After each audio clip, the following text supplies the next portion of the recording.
मैं गीता झा आप लोगों के सामने एक सोहर सुना रही हूँ। पसंद आने पर सब्सक्राइब करने का कष्ट करें। बसिया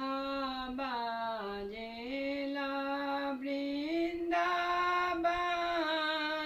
में कन्हैया जी के आंगन रे, ललना रे बसिया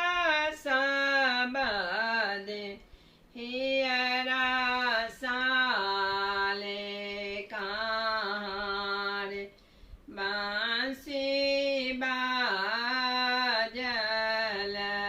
रे, ललना रे बसिया सबद हियरा साले कहाँ रे,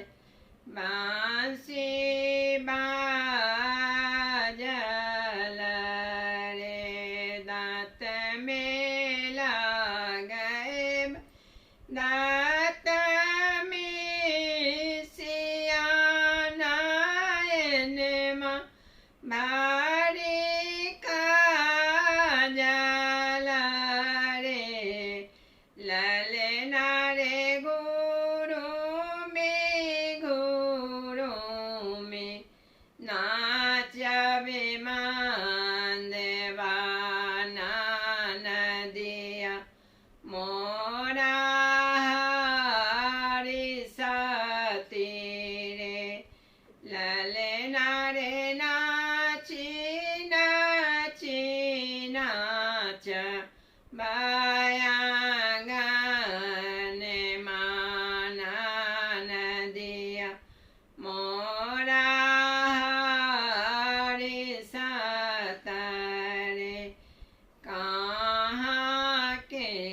छही तो नौआ, कहाँ रे कैले जाई छही रे, ललना रे कीना के भेला नंदेला नदिया हर साएली रे, ललना कीना के भेला नंदेला